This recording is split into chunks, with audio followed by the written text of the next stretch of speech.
សួស្តីពុកម៉ែបងប្អូនទាំងអស់គ្នាស្វាគមន៍មកកាន់ប្លុកទី2របស់ខ្ញុំបាទថងបញ្ញាហើយបើកបានវីដេអូមកខ្ញុំអត់មានធ្វើអីច្រើនទេក្រៅពីទូនទីរបស់ខ្ញុំគឺប្រមូលចានម្ដងមួយដែលប្រឡាក់កាលពី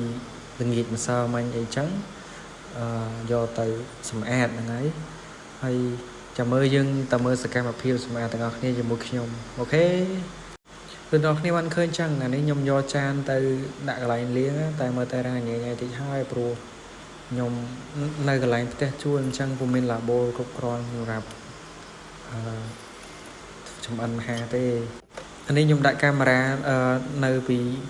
លើកៅអីដល់ពេលអញ្ចឹងអត់បានឃើញមុខ admin សោះបានត្រឹមតែឃើញដៃជើងសម្អាតចានអញ្ចឹងទៅហើយយើងធ្វើការលាងចានម្ដងមួយស្លាបព្រាអីចឹងតិចតួចណាហើយខាងនោះបងគាត់កំពុងតែសម្អាតពោះជ្រូកអ្នកគ្នាថ្ងៃនេះគឺខ្ញុំបានធ្វើម្ហូបមិនខ្ញុំទេគឺបងបុរីគាត់ធ្វើម្ហូបស្លម្ជូរព្រៃពោះជ្រូកពោះគោអធិស្ឋានឲ្យពោះគោហើយយើងមកមើលវីដេអូខ្ញុំលាងចានហើយចាំយើងទៅមើលវីដេអូបន្តទៀតអ្នកគ្នាឆ្លៀតពេលហ្នឹងដែរយើងមកមើលបងបុរីគាត់ធ្វើការសម្អាតពោះគោអ្នកគ្នាគាត់សម្អាតពោះគោទឹកដៃគាត់មិនធម្មតាទេចុងភៅអ្នកគ្នាគាត់នឹងអាចពូកោមួយឲ្យស្អាតអញ្ចឹងទៅគឺតបមកបានយើងយកទៅធ្វើម្ហូប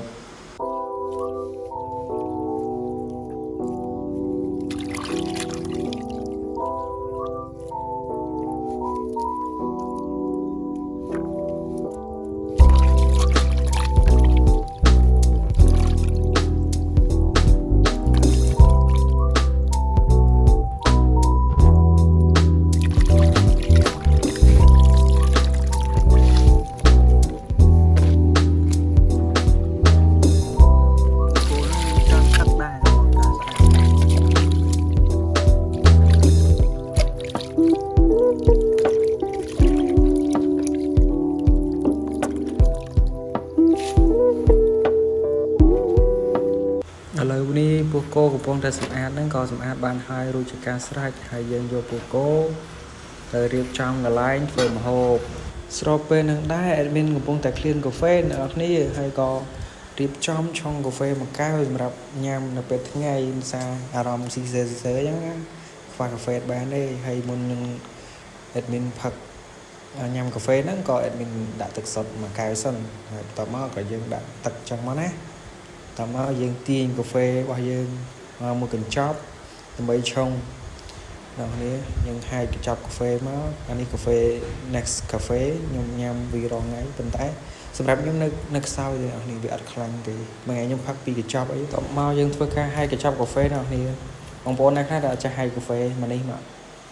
ធំមកហាត់តែចេះហែកកាហ្វេចាត់ត្រូវខ្ញុំធ្វើការដាក់កាហ្វេចូលកែវមក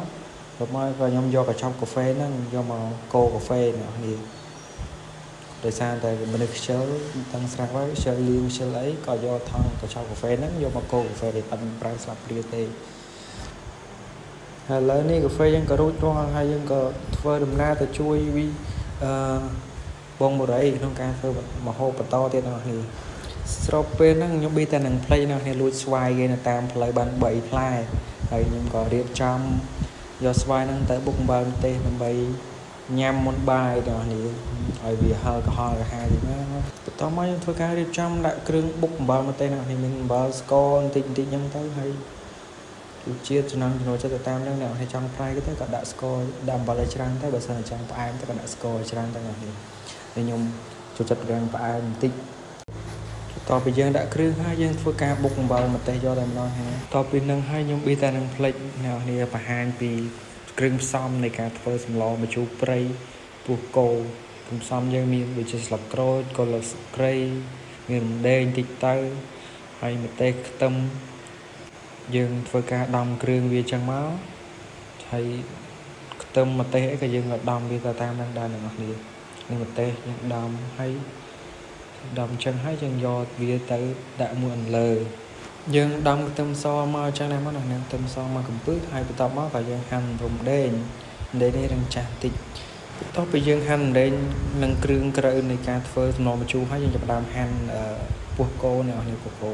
យើងហាន់ខ្សែវែងមកទៅតាមចំណង់ចិត្តរបស់គ្នាយើងដាក់ខ្សែវែងហ្នឹងឲ្យវាឆាប់ផុយហើយវាចូលជាតិ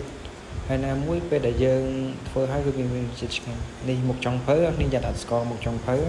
តែប៉ុតខ្ញុំគ្រាន់តែបញ្ចូលសលេងទេមិនខ្ញុំអ្នកធ្វើតែមហូបគាត់តែខ្ញុំជួយឌឺងចានឌឺងអីគាត់ចឹងណាហត់គ្រឿងអីចឹងយើងខាងវាជាប្រទេសត្រវែងចឹងមកខ្ញុំអត់ភ្លេចទេអំបិលដែលខ្ញុំបុកមុននេះឥឡូវខ្ញុំធ្វើការពុះស្វាយនៅខ្ញុំពុះស្វាយចឹងហើយគឺខ្ញុំយកទៅសាប់តិចៗណាបដូរកដាហ្នឹងស្វាយខ្ចីចឹងសាប់តិចចឹងហើយគឺយើងបៀកជាមួយនឹងអំបិលនេះទេនិយាយពីថារសជាតិញាក់សាច់តែម្ដងឥឡូវនេះខ្ញុំកំពុងតែសាប់វាតិចតមកទៀតគឺខ្ញុំនឹងយកអំបិលដែលខ្ញុំបានបុកហ្នឹងយកមកលាបលើវាហើយខ្ញុំផ្អាប់ទុកប្រហែលជា5នាទីបានខ្ញុំញ៉ាំវាគឺអ្នកនេះបានឃើញចឹងស្វាយគឺខ្ញុំយកវាមកបៀកជាមួយនឹងអំបិលតែខ្ញុំបានបុកហ្នឹងលាបវាតិចចឹងមកវានៅលើហ្នឹងហើយបន្ទាប់មកខ្ញុំផ្អាប់វាចូលគ្នាគ្រាន់តែយើងបៀកអំបិលទេហើយនិយាយថាមើលនេះតំណមែនតែនហើយយើងចាប់ផ្ដើមបៀកមកជាហៀងទៀតមកណាបន្ទាប់ពីយើងបានបៀកវាហើយយើងផ្អាប់ស្វាយវាចូលគ្នាចឹងមកហើយយើងបន្ទុកស្វាយនឹងរយៈពេល5នាទីបាទខ្ញុំយកវាមកញ៉ាំខ្ញុំផ្អាប់ហើយដៃហើយខ្ញុំអ្នកញ៉ាំខ្លួនឯងចាខ្ញុំដៃរៀងស្និទ្ធតិចហើយស្របពេលហ្នឹងយើងមានក្តាប់ស្វាយមួយអស់នេះក្តាប់ស្វាយមួយទៀតយើងអត់មានបោបាច់ដូចអាមុនទេអានេះយើងពុះហើយលាងទឹកឲ្យស្អាតហើយយើងជ្រលក់អំបិលទេញ៉ាំយកហ្មងនេះចាំមើលរសជាតិវាយ៉ាងណានេះបន្ទាប់ពីយើងពុះក្តាប់ស្វាយមិញហើយយើងចាប់ផ្ដើមជ្រលក់អំបិលទេទីចឹងមកខ្ញុំអត់សូវចេះហៅទេអំបិលទេខ្ញុំដាក់ម្ទេសតែមួយគ្រាប់ទេតែខ្ញុំអត់ទាន់មានជើងកាមេរ៉ាអីគ្រប់គ្រាន់ដល់ពេលអញ្ចឹងញ៉ាំស្វាយនៅអៀនកាមេរ៉ាឡាយហើយកាមេរ៉ាហ្នឹងខ្ញុំដាក់ចោលដល់តែថតឃើញមុខខ្ញុំអត់ទេខ្ញុំដាក់នឹងជាងដល់ពេលអញ្ចឹងថតលេងមកបាត់ក្បាលខ្ញុំបាត់ពេលស្វាយហ្នឹងឆ្ងាញ់ណាស់អ្នកនេះគាត់ស្វាយហើយនេះផងមើលទៅមាត់ខ្ញុំដឹងហើយនិយាយទៅយើងក៏មើលកន្លែងខ្ញុំយូរពេកឥឡូវនេះយើងមកមើលពីការធ្វើម្ហូបរបស់ខ្ញុំដំបូងគឺយើងដាក់ឆ្នាំងក្តៅហើយយើងដាក់ខ្លាញ់តទៅយើងដាក់ខ្លាញ់ហើយគឺយើងលីងគ្រឿងនេះឲ្យវាមានក្លិនឈ្ងុយណាស់នេះលីងគ្រឿងនេះឲ្យមានក្លិនឈ្ងុយសិនតពីគ្រឿងហ្នឹងមានក្លិនឈ្ងុយហើយតពីយើងលីងគ្រឿងឲ្យមានក្លិនឈ្ងុយហើយដល់ហើយលីងឲ្យវារហូតដល់ពណ៌ដល់ក្រហមដល់គ្រឿងក្រហមដល់វាក្រហមបែបនេះនៅពេលដែលគ្រឿងក្រហមបែបនេះយើងធ្វើការដាក់ប្រហុកដែលយើងបានច្រាំនេះប្រហុក2ស្លាបព្រាបាយហើយយើងកូរជាមួយនឹងគ្រឿងហ្នឹងត្រឡប់ចុះត្រឡប់ឡើងរហូតដល់ប្រហុកហ្នឹងលាយសពគ្រឿងហើយនឹងអាឡៃតែនិយាយផ្លេចនេះតពីគ្រឿងយើងស្មាសាច់ហើយគឺយើងដាក់ពោះគោដែលយើងបានហាន់ហ្នឹងចូលយើងបានដាក់ពោះគោចូលហើយនៅនេះយើងរងចាំយើងកូរវាកូរវឹកឲ្យវាចូលជាតិមួយគ្រឿងកូរវាចូលជាតិជាមួយនឹងគ្រឿងហ្នឹងរួចបានយើងចាប់ផ្ដើមដាក់គ្រឿងទេម្ដងតិចកន្លែងនេះគឺគាត់ដាក់ស្ករស1ស្លាបព្រាហើយមានប៊ីចេងបន្តិចអំបិលបន្តិចនោះយើងអត់ដាក់ច្រើនទេអំបិលព្រោះយើងខ្លាចប្រៃចាប់យើងដាក់គ្រឿងចឹងហើយគឺយើងមានអំបិលទុំតិចទៅក្នុងហ្នឹងដែរឡម្ជូរនេះតាមពិតត្រូវមានម្រះព្រៅណាហើយសារតែខ្ញុំទៅផ្សារហ្នឹងអត់បានទិញម្រះព្រៅអញ្ចឹងក៏ដាក់តាមអំបិលទុំតែម្ហូបថ្ងៃហ្នឹងដាក់អំបិលរាំងជ្រោយបន្តិចប៉ុន្តែរសជាតិវាមិនជូរខ្លាំងទេមកល្មមឆ្ងាញ់ណាស់ជូរមកល្មមឆ្ងាញ់បន្ទាប់ពីយើងដាក់អំបិលទុំហើយមានអីទៀតហ្នឹងយើងកូរវាអញ្ចឹងមកហើយយើងកូរវាអញ្ចឹងមកហើយយើងបន្ថែមទឹកប៉ុន្តែកន្លែងនេះអត់បានបន្ថែមអស់នេះសារតែឡៃតែរវល់ឥឡូវម្ហូបឆ្អិនបាត់ហើយនេះអាឡៃតែរវល់ភ្លេចមើល